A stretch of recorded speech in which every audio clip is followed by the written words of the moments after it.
Hello guys, मैं C S Piyush Goyal और मेरे चैनल में आपका स्वागत है।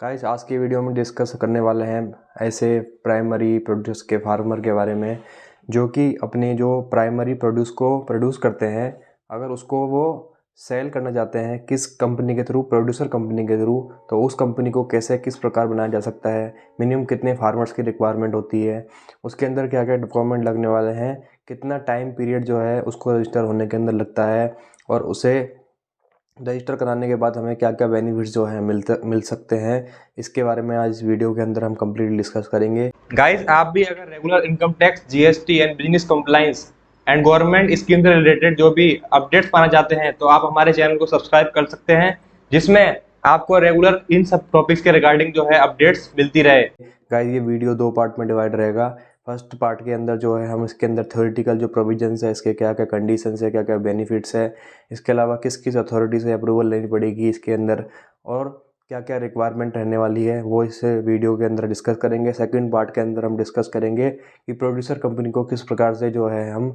रजिस्टर कर सकते हैं, किस प्रकार से जो है ऑनलाइन फाइलिंग कर सकते हैं मिनिस्ट्री ऑफ कॉर्पोरेट अफेयर्स के बाद अप्रूवल लेने के लिए।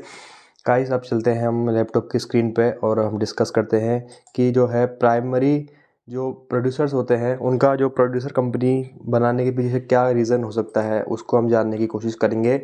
गाइस, सबसे बड़ा रीज़न जो होता है ये प्रोड्यूसर कंपनी बनाने का, वो ये होता है कि जो भी प्राइमरी प्रोड्यूसर हैं वो अलग अलग अपने प्रोड्यूस को कर रहे हैं, तो वो साथ मिलकर जो भी सेम रिलेटेड एक्टिविटीज़ में डील कर रहे हैं वो साथ मिलकर अगर काम करेंगे तो उससे क्या है, उनकी जो प्रोडक्शन की कॉस्ट है वो कम होगी, इसके अलावा ट्रांसपोर्टेशन की कॉस्ट है वो कम होगी, इसके अलावा जो भी उनको फंडिंग की रिक्वायरमेंट होती है, जो कॉस्ट देते हैं उसके लिए, वो कॉस्ट कम हो जाएगी।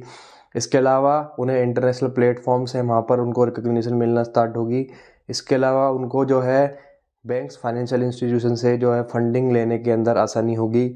और इसके अलावा जो भी नाबार्ड प्राइमरी प्रोड्यूसर के जो ऑर्गेनाइजेशन होते हैं उनके लिए जो बेनिफिट चलाता है वो भी लेने के अंदर आसानी होगी। तो गाइस, अब हम सबसे पहले बात करते हैं कि इसको प्रोड्यूसर कंपनी को बनाने के लिए क्या क्या रिक्वायरमेंट है मैंडेटरी जो करनी ज़रूरी है।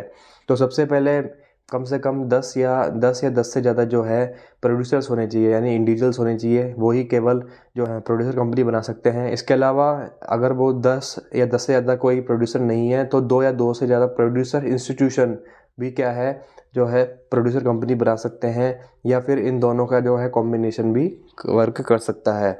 इसके अलावा मिनिमम 10 प्रोड्यूसर होने चाहिए, फर्स्ट कंडीशन ये है। इसके अलावा सेकंड कंडीशन ये है कि कम से कम जो है 5 डायरेक्टर्स होने चाहिए मिनिमम, और मैक्सिमम जो है 15 डायरेक्टर्स हो सकते हैं। तो इसका ये मैंडेटरी रिक्वायरमेंट होती है, और ये as a public limited company के फॉर्म में जो है रजिस्टर की जाती है। यानी एक दो टाइप की कंपनी होती है, एक तो प्राइवेट लिमिटेड कंपनी, एक होती है पब्लिक लिमिटेड कंपनी। तो ये जो कंपनी है पब्लिक लिमिटेड कंपनी के फॉर्म में जो है इनकॉर्पोरेट होती है। इसके अलावा हमें क्या प्रोसेस फॉलो करना होगा अगर हमें प्रोड्यूसर कंपनी को बनाना है? सबसे पहले हमें मिनिस्ट्री ऑफ कॉर्पोरेट अफेयर्स को फॉर्म स्पाइस पार्ट ए के अंदर पोर्टल B3 पर जो है नेम रिजर्वेशन के लिए एप्लीकेशन लगानी होगी। और जो नेम रिजर्वेशन की हम जो एप्लीकेशन लगाएंगे, वो जो नेम एप्लीकेशन है MCA पर, उसकी गाइडलाइंस को फुलफ़िल करते हुए होना चाहिए। यानी कि जो नेम है वो किसी भी एग्जिस्टिंग प्रोड्यूसर कंपनी से या अदर कंपनी से मिलता जुलता नहीं होना चाहिए, कोई ट्रेडमार्क है उसका इन्फ्रिंजमेंट नहीं होना चाहिए, और अदर थिंग्स जो भी नेम से रिलेटेड है उनको ध्यान में रखना होगा। इसके अलावा जब आपका नेम रिज़र्व हो जाता है तो उसके पीछे वहाँ पर प्रोड्यूसर कंपनी लिमिटेड जो है ऑटोमेटिकली वहाँ पर अफिक्स हो जाता है। इसके बाद हमें जो भी प्रोड्यूसर कंपनी के memorandum of association and article of association को रेडी करवाना होगा। मेमोरेंडम ऑफ एसोसिएशन के अंदर कंपनी के रजिस्टर्ड ऑफिस की लोकेशन, कंपनी के ऑब्जेक्ट, कंपनी का नाम, और इसके अलावा जो मेंबर्स हैं उनकी डिटेल आती है। इसके अलावा AO के अंदर जो कंपनी की इंटरनल पॉलिसीज़ होगी उससे रिलेटेड सारी जो है वहाँ पर डिटेल्स जो है मेंशन होती है। हमें फिर इसके बाद फॉर्म जो स्पाइस पार्ट भी है वो रेडी करके उसके अंदर डॉक्यूमेंट अटैच करके जो है हमें फाइल करना होगा मिनिस्ट्री ऑफ कॉर्पोरेट अफेयर्स को। अब हम जानेंगे कि क्या क्या डॉक्यूमेंट जो है हमें इसके अंदर अटैच करने होंगे। सबसे पहले हमें जो प्रोड्यूसर कंपनी बनाएंगे उसका एक हमें ऑफिस एड्रेस चाहिए होगा। वो ऑफिस एड्रेस किसी कोई डायरेक्टर है उसका रेजिडेंस भी हो सकता है, या आपके पास कोई अदर एड्रेस है तो वो भी हो सकता है। और वो एड्रेस या तो ऑन है तो उसके अंदर जो है इलेक्ट्रिसिटी बिल की रिक्वायरमेंट आएगी। अगर वो रेंटेड तो रेंट डीड प्लस एनओसी की रिक्वायरमेंट आएगी। और इसके अलावा जो है इलेक्ट्रिसिटी बिल जो कि 2 महीने से ज़्यादा पुराने नहीं होने चाहिए, वो भी वहाँ पर जो है अटैच होंगे। इसके अलावा थर्ड डॉक्यूमेंट जो लगने वाला है वो होगा फार्मर प्रोड्यूसर सर्टिफिकेट या फिर खसरा खतौनी जो है ये अटैच होगी। ये जो है आपकी जो भी अथॉरिटी होती है, वो प्रेस्क्राइब अथॉरिटी होती है, वो यहाँ पर ये सर्टिफाई करके देती है, ये वहाँ पर अटैच होंगे। इसके अलावा जो भी कंसेंट लेटर है सभी डायरेक्टर से एंड उनकी जो प्रूफ ऑफ आइडेंटिटी यानी आधार और पैन नंबर है वो सारे वहाँ पर अटैच होंगे। ये सारे डॉक्यूमेंट जो है सेल्फ सर्टिफाइड होने आवश्यक हैं।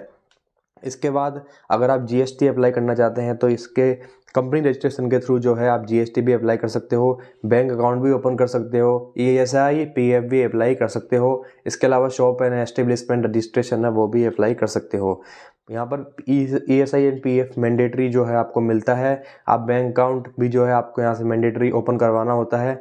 इसके अलावा आप जीएसटी यहाँ पर ऑप्शनल है, वो चाहे तो ले सकते हैं, चाहे तो नहीं भी ले सकते हैं। इसके अलावा जो है आपको फॉर्म जो है ये सारी डिटेल फिल करने के बाद अपलोड करना होगा। जब आपका फॉर्म अपलोड हो जाएगा, अगर आपकी जो भी डिटेल्स आपने सही भरी है करेक्टली वेरीफाइड कर ली जाएगी डिपार्टमेंट द्वारा, तो आपको रजिस्ट्रेशन जो है कंपनी का हो जाएगा और आपकी जो डिटेल है वो मिनिस्ट्री ऑफ कॉर्पोरेट अफेयर्स की जो वेबसाइट है उस पर शो होने लग जाएगी। अगर उसके अंदर कोई भी प्रॉब्लम आती है तो वहाँ पर आपको एक एरर जो है रेक्टिफाई करने के वहाँ पर मिनिस्ट्री ऑफ कॉर्पोरेट अफेयर्स द्वारा 2 चांस दिए जाते हैं।